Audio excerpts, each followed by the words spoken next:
If someone actually is now on your machine before they jump somewhere else, that time is about 6 minutes. Wow, so 6 minutes to create hundreds of millions, if not billions of damage. Yeah. You see people jumping from being a penetrator to being part of the InfoSec team. Is that really a thing that we see, often? Some number of people that come from penetration, but in my career, what I noticed, one of the smartest people in InfoSec were actually psychologists. I think you've alluded to the fact that there's a massive human component to this, and that is perhaps one of the most powerful ways to protect yourself. At the end of the day, you can spend thousands, hundreds of thousands, or even millions on your cybersecurity posture, but one broken process, boom, you are on the network. If I can give one piece of advice, it's Today we have Matt Marciniak talking with us today on the return on Insight.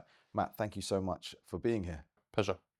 So Matt, I just thought if we just start out by you just explaining what the director of InfoSec at Pharo does, just to introduce our audience to who it is you are. Yeah, sure. So every day is different. We all see in the media, the high-level breaches, affecting Land Rover, Marks Person, and so on and so on. The reality is not so much different from that. But then we have the day-to-day. Lots of compliance regulations coming from the states, from SEC, FCA, and other markets where we operate. So first of all, we need to ensure that we are compliant from kind of day one when we operate, operating those different controls, and also working, with our front office, middle office to ensure, that actually everyone lives to the cyber values. Because we all keep hearing in the media the AI, deepfakes. We don't want our CEO or CFO fall a victim of a deepfake and then issuing a wire, right? So it's about education as well. And education, I would say, it's one of the most crucial bits of the job. So when you say education, is that education of the Pharo Management cyber values that you mentioned before, or what does that education look like? So we vary depending who we talk to. We do dedicated VIP kind of sessions as well to, to really educate the board, the partners, the senior partners when they travel abroad, right? To higher risk countries. But if you really want to target someone, and on those conferences, where, for example, it's the IMF conferences or the NATO conference, where you have other politicians or powerful people, the adversaries are there to capture the data by all means necessary. Wow. So provided you are high value enough, there isn't a way that the hackers, for lack of a better term, um, there's not a way that they wouldn't explore. Absolutely, absolutely. But there are things that people can do to keep them safe. iPhones, they provide, for example, secure mode of locking your device. So the typical attack pathways that are associated with something we probably all heard about, Pegasus, software and similar. It can stop. Most of them obviously cannot stop everything, but it's about defense in depth, right? We are not here to be 100% secure. We are here to foremost have, the baseline, the adequate security, but the most important is the resilience. If that event happens, how do we respond and recover from those events? What does good resilience look like in information security? AWS example, I would say it's a very good example of resilience. It took hours to recover. Obviously, public cloud providers for most of the services promise 99 dot multiple nines SLA availability. So, those events will happen, but we just need to see at previous examples. I think Microsoft, they had a bit of wobble with the front door service as well, where we've been slightly affected. But would that be different if we're running some of those services in-house on-premise? Possibly. But then you need to calculate kind of the expenditure that would be required in order to bring everything in-house. So it's about managing the risk holistically. There will be always a risk, and it's just ensuring that the business, because it's the business application that runs on that infrastructure and third-party services, that they actually understand what could happen. So in terms of the frequency with which we're starting to see cyber attacks that are occurring, Do you think that this is a trend that will continue on as we move to a more digitally enabled society and global economy? Attacks are definitely on the rise. For example, if we look at the reports from FS ISAC or Sophos or others, there is clear year-on-year increase without a doubt. Whether there is more of it, in the media, yes, there is more higher level of attacks. This is, the Jaguar Land Rover. I believe it was the first attack that costed over 1 billion. Well, the total cost 1.9 billion GBP, but first time ever it crossed that barrier. So we need to consider, the attacks not only on the big brands that are well known, whether it's your luxury retailers or retailers that actually, could affect your day-to-day being, but also, NHS, the public health, etc., etc. On other side, if you have a, let's say hedge fund or asset manager, let's say maybe with possibly limited exposure, there's not much information out there, an attack on such a company would be quite quiet. You wouldn't really receive that much negative media exposure. Obviously, there will be something that you would have to deal with the investors and regulators. But when it comes to media, we don't see half of it in the media. It's only the big brands that we see because that's what people like to read. So, in terms of to put an AI lens on all of this, so we see AI centralizing a lot of the thinking and activities that we're doing, both commercially, domestically. How do you see InfoSec playing, or should I say, how do you see the evolving role of InfoSec in ensuring that this centralized intelligence doesn't go on to cause harm, contamination to existing activities on a day-to-day? Absolutely. So if you look at AI, there is a wave of AI. Companies are investing heavily into it, but we just need to look a couple of years before that. We had cloud computing as a new concept. InfoSec professionals were scared. What we're gonna do? Someone else's computer? How we're gonna manage and secure it? And right now we are here. There are the tools, there are processes to secure the cloud. So similar principles apply to AI. So if I can give one piece of advice, it's get the information security teams, talking to the AI teams and see what they're actually doing, because there's definitely a knowledge gap. So we need to definitely upskill in AI, how it works, things like the model context protocol, how that's going to be interacting with agents. We need to, really get a grip, I and understand. then we can secure it. So essentially, we need to break down the internal silos between these, complementary but distinct departments. Absolutely. Ah, okay. And on a day-to-day at Pharo, if you don't mind me asking, what is it that we do to try and achieve that? How would you, if you had a playbook to achieve that, how would you say that one would go I about that? feel quite privileged because I sit in very close proximity to our AI engineers. So we actually have, day-to-day interaction, and I actually, support them with, threat modeling of some of the AI that they are, actively prove valuing to the teams. But overall, the organization, receive AI generally, you know, ChatGPT, copilots. That's used that's by everyone, right? So, things like vibe coding these days, everyone is a coder, right? A software engineer. So we really need to be sitting with those people, because sure, it's maybe takes 5 minutes to create an app, but what about your code repository, secure coding? Those things don't come by default. And this is where we need to really support the business in making the right pathways. So Matt, moving on to the future of AI, what do you need to worry about next? I would say it's the quantum computing, quantum cryptography. There is already information coming out from the NIST and other places that we need to be basically ready. When quantum computing comes, we need to have modern encryption. So organizations really should start looking now, because 2030, when the timeline is, and then 2035, you should completely replace all of your order cryptography comes into place.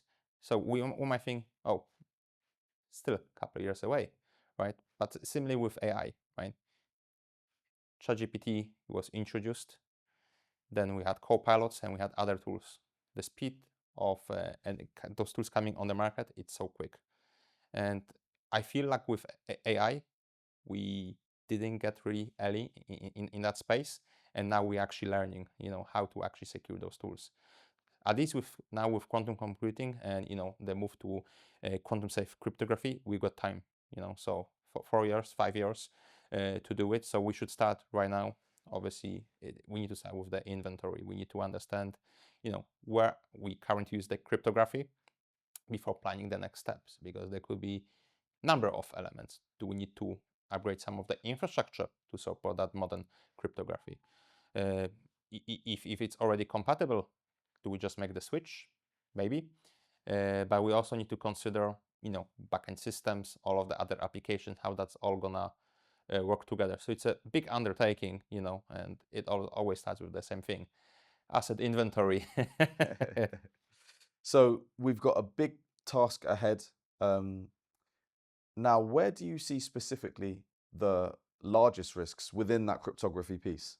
Yeah, so for me, it's probably gonna be your perimeter, your edge devices. Perimeter is not that yet. If you still have on-premise infrastructure, so it's definitely securing that, right? To ensure that your client, internet client to your services, it's utilizing those modern encryption. But similarly, if you deal with some sort of data that would be PCI DSS, like in the banking industry, or other data, that kind of internally also needs to be secure, right? Because if you have an attacker on your network, adversary on your network, you should have the encryption. So hopefully with that encryption, they cannot access it. Similarly, where I feel we would need to do something, and actually it's not my area of expertise, I cannot comment much, but I know we need to do something about blockchain and ensuring that the blockchain itself also is secure against that threat. So we've spoken about cryptography, security. At what point do you believe that this will get embedded and turned into a regulatory artifact? AI, there are regulators already coming with different AI regulations. You know, we're hearing throughout the world that some countries want to regulate a bit more. I think we're quite lucky that here in the UK, the proposed regulations is not going to be as strict as, for example, over in EU, where they might be banning certain AI technology because they don't fulfill certain standard conditions, so they're not fully aligned with the local legislations. But for us, for Pharo, where we operate, across global markets, we have offices in 4 locations. We need to consider that we might have 4 different sets of regulations, and that is a challenge, right? Because similarly, we already have existing regulations, and it's 4 different set of regulations. Obviously, 85% overlaps, but 15% is where it differs. And that's going to be a challenge if regulators of the world don't view AI with the same angle. One of the things I've personally always been fascinated by, and I hope that our audience is also, is how in cyber and in infosec, you see people jumping from one side to the other, from being a penetrator to being part of the infosec team. How common is that? I mean, is that really a thing that we see, often, or is it wives' tales? Obviously there is some number of people that come from penetration testing, military background, but especially when you run a bigger infosec teams, what is the best is having the diversity of opinions. In my career, what I noticed, one of the smartest people in infosec were actually psychologists, because they actually can see how a human behaves, and they can really understand the tactics of the attackers, and that different perspective really helps you. They might not be the most technical, but having the different perspective allows you to translate those concepts into actually technical controls. So just to unpick that component, how would the psychologists contribute towards increasing the info security? So of course, the psychologists, provide a different view of the problem. So, and what I always find, especially with such background, they are very suited to cyber threat intelligence roles, as they really think, like the attackers, and they can translate the problems. Similarly, where they could provide the value, it's probably the user education piece, because simply enough, sending, you know your monthly phishing campaigns or annual training, it's not good enough, simply not good enough, right? If we really want to get to the bottom of a threat. And they really help us, create campaigns that are targeted to the users and are engaging, because there's nothing worse than, watching 1 hour boring presentation that no one is engaged into. So the human aspect of security breaches is something that I think is really commonly misunderstood. I think everyone thinks that cyber attacks are a hacker trying to penetrate a system um, by perhaps through a form or something like that, right? But I think you've alluded to the fact that there's a massive human component to this, and that is perhaps one of the most powerful ways to protect yourself against cyber Uh, threats. Absolutely. So, some cyber professionals might say that, human is your weakest link. Some might say it is your biggest link, the most secure link. Actually, in my view, is actually part of the equation. You know, you need to work with the humans, right? At the end of the day, you can spend thousands, hundreds of thousands, or even millions on your cybersecurity posture, but one broken process, one person that didn't follow the process that you have established, and think about like social engineering, you call the help desk, I'm the CFO, please reset my password. Boom, you are on the network. So yes, we need the humans, and but then to kind of help us with that. But in most of the breaches that we see, it's kind of the process failures or lack of processes. But we cannot really blame the individuals, because it's not about the blame, it's about collaboration, and we actually do that quite well in financial services, through ISACs. So we have FS ISAC, where we actually collaborate with other banks, hedge funds, asset managers, and if they see specific attack, they share the intelligence, the IOCs, so we can actually improve our defenses. So it's about collective defensive. Interesting. So collaboration beyond just the primary organization and then just everyone working together. Security has no barriers. Yeah, no, very true. Um, so we've spoken about how InfoSec can help AI. How can AI help InfoSec? It really depends. We are hearing that most, if not all, security vendors are integrating some sort of AI into their solutions. Some of them are actually using it to look through large amounts of logs and identify the patterns. So that definitely helps with that. Some vendors just introduce a chatbot within the product, so you can ask the question in terms of going to a FAQ. But it varies, and the vendors that actually are on top of the AI game and actually leverage as the core of the business, I think that they will come on the top of that security AI race. Okay, so what is the security AI race for the people who aren't familiar with it? So whoever comes with a latest and greatest model, right, that can resolve issues that we have, right? And when we look at, for example, traditional security, it all relies on some sort of telemetry, like the logs. So the more logs you send, obviously, it increases your cost, right? And then you need to write the custom rules to detect it, or specific rules. But where I can really tap in is, identify the patterns, right? So if you can have an AI that actually identifies the pattern and creates a new rules for those new threats that we see, you know, that basically reduces the amount of FTEs that you need to actually Right. detect that, right? And also the mean time to respond is significantly lower, because these days, if you look at the latest reports, I believe it was from CrowdStrike, where they said if someone actually is now on your machine, you know, before they jump somewhere else, it's called basically lateral movement. That time is about 6 minutes. So Wow.